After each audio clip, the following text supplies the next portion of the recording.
રાજકોટની જ્યાં પંચાયત ચોકમાં એક કાર વિદ્યાર્થીઓને ટક્કર મારવાના મામલે આજે વિદ્યાર્થીઓ દ્વારા રેલી યોજવામાં આવી છે। વિદ્યાર્થીનીના ન્યાય માટે એક રેલીનું આયોજન કરવામાં આવ્યું છે અને રેલી કાઢવામાં આવી છે। તો મૃતક વિદ્યાર્થીનીને વહેલી તકે ન્યાય મળે તે માટે ગુહાર લગાવવામાં આવી છે। તો અને વિદ્યાર્થીઓ દ્વારા આ રેલી કાઢવામાં આવી છે અને ન્યાય માટે આ રેલી કાઢવામાં આવી હતી। એક તસવીર જે આપ જોઈ રહ્યા છો, આ ઘટના બની હતી, કારે ટક્કર મારી હતી જ્યાં વિદ્યાર્થીનીનું મોત થયું હતું, જેના વિરોધમાં અન્ય વિદ્યાર્થીઓ રસ્તા પર ઉતરી આવ્યા છે, રેલી કાઢીને વિરોધ દર્શાવી રહ્યા છે। વધુ માહિતી આપશે સંવાદદાતા અંકિત। અંકિત, આજે જે વિદ્યાર્થીઓએ ન્યાય માટેની રેલી કાઢી છે, શું છે વધુ વિગતો? ચોક્કસ વિધાતા, હું આપને મારી પાછળના જે દ્રશ્યો છે તે બતાવવાનો પ્રયત્ન કરીશ। કહી શકાય કે રાજકોટના પંચાયત ચોકમાં કહી શકાય કે 2 દિવસ પહેલા એક કાર ચાલક મહિલા છે કે જેનું નામ કૃપાલી રંગપરિયા છે ને તેને કહી શકાય કે વીરબાઈમાં મહિલા કોલેજની 2 વિદ્યાર્થીઓને અડફેટ લીધી હતી અને તેમાંથી કહી શકાય કે જે 4મી વગાસિયા છે તેનું ઘટના સ્થળે જ મોત નીપજી ચૂક્યું છે। ત્યારે અન્ય લોકો પણ જે લોકો જોડાય છે તે પણ આપણી સાથે છે।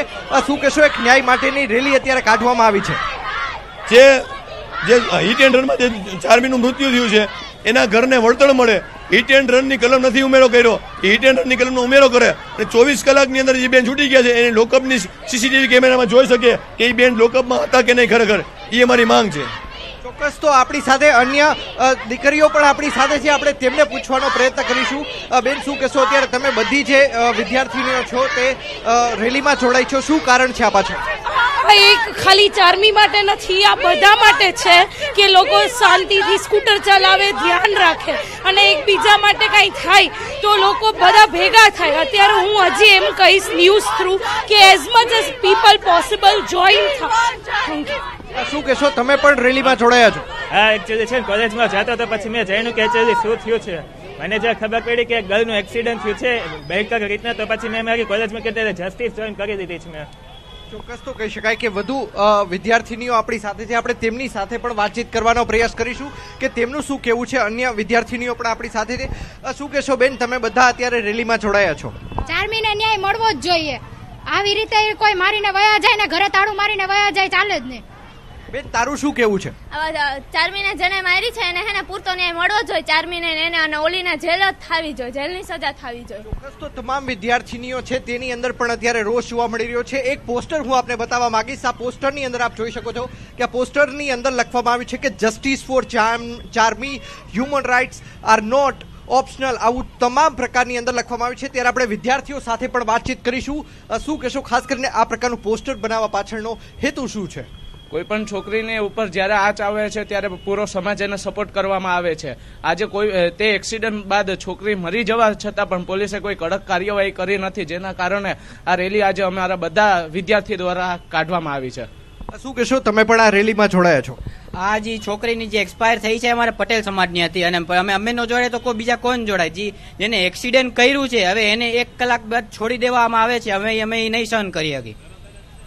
ચોક્કસ, તો કહી શકાય કે પીએસઆઈ કક્ષાના અધિકારી આપણી સાથે છે, આપણે તેમની સાથે વાતચીત કરવાનો પ્રયત્ન કરીશું। સર, અત્યારે એક રેલી કાઢવામાં આવી છે, શું કહેશો? એ બાદમાં કહું પછી। ચોક્કસ, તો કહી શકાય કે પોલીસ પ્રશાસન છે કે જેમની ઉપર આક્ષેપ લાગી રહ્યા છે તે પોલીસ પણ હાલ બોલવા કશું તૈયાર નથી। જી વિધાતા।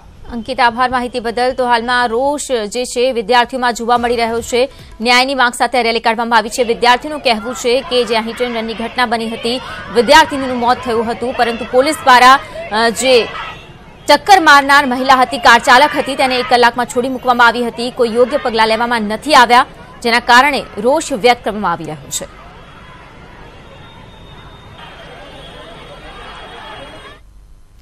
આગળ વધી અમદાવાદ સિવિલ આઉટસોર્સિંગના સફાઈ કર્મીઓ હડતાળ પર ઉતરી ગયા છે। પડતર માંગોને લઈને સફાઈ કર્મીઓ હડતાળ પર ઉતર્યા છે અને તેમની હડતાળ પર ઉતરતા ઉહાપો મચી ગયો છે। ત્યારે સફાઈ કર્મીઓની હડતાળને લઈને આરોગ્ય મંત્રી નીતિન પટેલ સિવિલ હોસ્પિટલની મુલાકાત લેશે। સફાઈ કર્મીઓ હડતાળ પર ઉતર્યા છે, આપ જોઈ રહ્યા છો એક્સક્લુઝિવ દ્રશ્યો। તો અમદાવાદની સિવિલ હોસ્પિટલમાં સફાઈ કર્મીઓની હડતાળને લઈને ઉહાપો મચ્યો છે। અંગે વધુ માહિતી આપશે સંવાદદાતા હિમાંશુ। હિમાંશુ, જે હડતાળ કરવામાં આવી છે સફાઈ કર્મીઓ દ્વારા, તેની શું અસર વર્તાઈ રહી છે, શું વધુ માહિતી છે? બિલકુલ વિધાતા, અનેક વખત રજૂઆત કરવામાં આવી છે, આઉટસોર્સિંગ એજન્સીઓ દ્વારા શોષણ થઈ રહ્યું છે તેવા આક્ષેપો તમે દેખી રહ્યા છો મારી પાછળ કે મોટી સંખ્યામાં જે મહિલાઓ અને પુરુષ જે સફાઈ કર્મચારીઓ અને આઉટસોર્સિંગના ચોથા વર્ગના કર્મચારીઓ ખરા તેમના દ્વારા અત્યાર સુધી સિવિલ તંત્રને અનેક વખત રજૂઆત કરવામાં આવી. રાજદીપ નામની એજન્સીએ તેના આ કર્મચારીઓ છે તેમના દ્વારા પીએફનું કહી શકાય કે કૌભાંડ કરવામાં આવી રહ્યું છે. વીમા કવચ જે હોવું જોઈએ તે મળતું નથી, પગારનું શોષણ થઈ રહ્યું છે. પડતર જે મુદ્દાઓ ખરા તેના વિવિધ મુદ્દાઓ લઈને આ લોકોએ અત્યારે હડતાલનો માર્ગ અપનાવ્યો છે.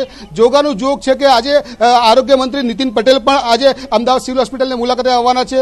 1200 બેડની નવી અદ્યતન હોસ્પિટલ ખરી તેને ઓપનિંગને લઈને આજે વિસ્તૃત બેઠક થવાની છે. ત્યારે આ આઉટસોર્સિંગ કર્મચારીઓ ખરા તેમની જે આક્રોશ ખરો તે વ્યક્ત કરી રહ્યા છે. નેતા સાથે વાત કરવાનો પ્રયત્ન કરીશું. આઉટસોર્સિંગ કર્મચારી છે તેમની સાથે વાત કરીશું. મને આપનો પરિચય આપજો અને કયા કારણોસર તમે પડતર ઇસ્યુ કયા છે? અરે અમારો પગાર અમને કમ્પ્લીટ આપતા, પગાર તો બરોબર, પણ અમારી કોઈ વીમાની ચોપડી નહીં, અમારી કોઈ સ્લીપ નહીં, પગાર સ્લીપ નહીં, પીએફ અમારું કપાતો નથી કે પીએફ કે કપાય, પણ અમે કોઈ અમારું કારણ હોય રજૂઆત મૂકીએ અમારું પીએફનું કંઈ પણ કોઈ પણ કંપનીમાં એવું હોય કે તમે તમારો પીએફ અડધો ઉપાડી શકો, એવો હોય નિયમ જ. પણ અમે અમારો જો અમારી રજૂઆત હોય કે અમારો કંઈ પ્રોબ્લેમ હોય, કોઈને છોકરી લગન બગન હોય, અમારી કંઈ પણ મૂકીએ માહિતી તો અમારો પીએફ કપાય તો માલ અડધો મળે. હડતાલ કરવાનું કારણ નીતિન પટેલ આવે એટલા માટે હડતાલ કરી છે. નીતિન પટેલ આવે તો ખરો, પણ અમારી પૂરી માંગ કરો. એ ખાલી અમારા જોડે શોષણ કરીને સાફ કરીને જતો રહે, પછી એની ફરજ બજાવીને જતો રહે, પણ એ પોતે આવો અને અમારું જો કરો તો જ, પછી એને કોઈ આવવાનો મતલબ નહીં. એ તો ઓફિસરોને મળીને જતો રહે, પણ અમારા નાના માણસ તો વાત તો સાંભળો ને કે તમને શું પ્રોબ્લેમ થઈ. નાના વ્યક્તિનું કોઈ સાંભળતું નથી તેવું કહેવામાં આવ્યું છે. ત્યાં મહિલાઓ સાથે વાત કરવાનો પ્રયત્ન કરીશું કે આજે મહિલા કર્મચારીઓ ખરી, મહિલા કર્મચારીઓ દ્વારા દિવસ રાત અમદાવાદ સિવિલ હોસ્પિટલને સ્વચ્છ અને કહી શકાય કે મજબૂત રાખવાની વાત કરવામાં આવતી હોય છે. ત્યારે મહિલા કર્મચારીઓ ખરા તેમની સાથે વાત કરીશું. તમે દેખી રહ્યા છો કે અમદાવાદ સિવિલ હોસ્પિટલને ચોક્કસ કામગીરી કરવા બાબતમાં મહિલા સાથે વાત કરીશું. મહિલા બેન, તમે કહેજો, તમારો પરિચય આપજો અને કેવા પ્રકારની તકલીફ થઈ રહી છે, કેમ હડતાલ કેમ કરવી પડી? હડતાલ એમ થાય તો મારા ઘરવાળાને દાખલ કરે તો આશુમાં તો એમ કહેતા હતા કે નોકરી હું પગાર લેવા જઈએ, દર પગારે મને પગાર આલવાનું હોય, તારો ધક્કા ખરો અઠવાડિયો દી પગાર આલતા નહીં, પગાર આલો તો પછી ક્યાં બેનને રાખતા નહીં. મારો ઘરવાળો આશુમાં હતો દાખલ, તો મેં રજા લીધી હતી તોય મને કે આ બેનને નોકરી રાખતા નહીં. પગાર લેવા જઈ ઝઘડીને પગાર દર મહિને પગાર ઝઘડી લઉં તો હડતાલ પાડી. અને હડતાલ ક્યાં સુધી રહેશે ખબર નહીં, હવે અમારી બહેનો કે એ પ્રમાણે હડતાલ રાખશે.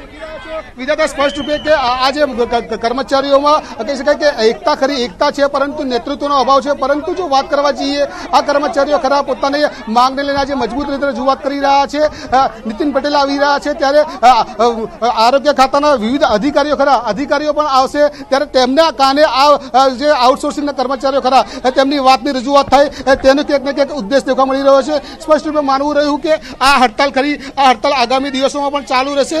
દેખવું તે રહ્યું કે આ હડતાલની અસર આ જે સરકાર ને તંત્ર ખરી ત્યાં કેટલી થાય છે. વિધાતા જી હિમાંશુ, આભાર માહિતી બદલ. તો સિવિલમાં સફાઈ કર્મચારીઓ હડતાળ પર ઉતર્યા છે. તેમનું કહેવું છે કે સમયસર પગાર ચૂકવવામાં નથી આવતો, તેની સાથે જે લાભ છે પેન્શન અને રજા સહિતના લાભ તે પણ નથી મળી રહ્યા, જેના કારણે રોષ વ્યક્ત કરવા તેઓ હડતાળ પર ઉતર્યા છે.